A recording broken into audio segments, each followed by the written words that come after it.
নমস্কার বন্ধুরা, আমি পূজা। আজ আমি নিয়ে আসলাম সাবু দিয়ে বানানো খুব সুন্দর একটা জলখাবারের রেসিপি নিয়ে।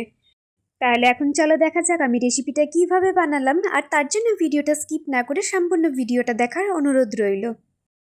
প্রথমে দেখো, এখানে একটা প্লেটে একটু গাজর গ্রেট করে নিয়েছি, কয়েকটা ক্যাপসিকাম কুচিয়ে রেখেছি, একটু কারি পাতা, একটা সেদ্ধ আলু নিয়েছি, কয়েকটা কাঁচা লঙ্কা নিয়েছি। আর নিয়েছি কিন্তু আমি এক বাটি সাবু। এই সাবুটা কিন্তু 4 থেকে 5 ঘন্টা আগে আমি ভিজিয়ে রেখে দিয়েছিলাম। এখন এই সাবুটা আমি ছোট একটা মিক্সিং জারে দিয়ে একটা স্মুথ পেস্ট বানিয়ে নেব। আমি একটু জল দিয়ে সাবুটা কিন্তু খুব ভালো করে একটু পেস্ট করে নেব। আর তারপরে দেখো, আমি এখানে একটা মিক্সিং বোল নিয়ে নিয়েছি। আমার সাবুর পেস্টটা কিন্তু রেডি। আমি সম্পূর্ণ পেস্টটা আমি মিক্সিং বোলের মধ্যে দিয়ে দিলাম।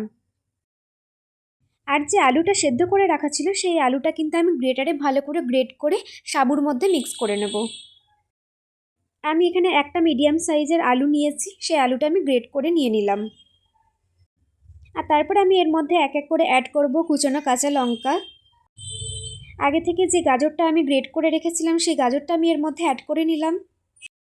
সকালের জলখাবার হোক বা স্কুলের টিফিন, সবেতে কিন্তু তোমরা একবার এই রেসিপিটা ট্রাই করে দেখতে পারো, খুব চটজলদি বানানো যায়।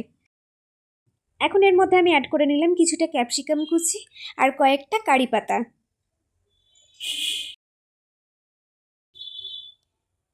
আর এর মধ্যে আমি অ্যাড করব 1 চামচ মতো টক দই আর সামান্য একটু টেস্টের জন্য লবণ। তোমরা চাইলে কিন্তু এর মধ্যে একটু পেঁয়াজ কুচিও দিতে পারো, আমি কিন্তু পেঁয়াজটা স্কিপ করে গেছি। ব্যাস, এখন এর মধ্যে আমি দিয়ে দেবো সামান্য পরিমাণে একটু জল। এখন কিন্তু আমি সব উপকরণগুলো খুব ভালো করে মিক্স করে নেব। সাবু যে সবসময় দুধ কলা দিয়ে খেতে হবে তার কিন্তু কোনো কথা নেই। এইভাবে একবার নতুন নতুন রেসিপি তোমরা একবার ট্রাই করে দেখতে পারো, অসাধারণ লাগে কিন্তু খেতে।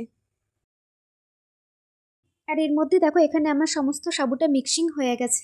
এবার আমি আধ ঘন্টার জন্য রেস্টে রেখে দেবো। অন্যদিকে কিন্তু গ্যাস ওভেনের মধ্যে আমি একটা তাওয়া বসিয়ে নিয়েছি। তাওয়ার মধ্যে অল্প একটু সাদা তেল ব্রাশ করে নিয়েছিলাম। তাওয়াটা কিন্তু বেশ গরম হতে আমি একটা হাতা দিয়ে সাবুর ব্যাটারটা তাওয়ার মধ্যে দিয়ে দিলাম। এখন একটা পিঠ বেশ ভালোভাবে লাল করে ভেজে নেওয়ার পর অপর দিকটা ভাজার জন্য উল্টে দিয়েছি। আর দুটো পিঠ কিন্তু এইভাবে লাল লাল করে ভেজে নিলে কিন্তু চিলাগুলো তোমার রেডি হয়ে যাবে। আর এইভাবে কিন্তু আমি এক এক করে সমস্ত চিলাগুলো রেডি করে নেব। চিলাগুলো কিন্তু বানানোর সময় একটা পিঠ বেশ ভালো করে লাল করে ভাজা হয়ে গেলে কিন্তু অপর দিকটা উল্টে দেব। দেখো, এখানে আমার এক এক করে সব চিলাগুলো রেডি হয়ে গেছে। আমি এখানে একটা হাত দিয়ে ভেঙে দেখাচ্ছি, দেখো চিলাগুলো কতটা নরম হয়েছে। আর খেতেও কিন্তু খুব টেস্টি হয়েছে। আর আমার রেসিপিটা যদি তোমাদের ভালো লেগে থাকে তাহলে প্লিজ একবার বাড়িতে ট্রাই করে দেখতে পারো।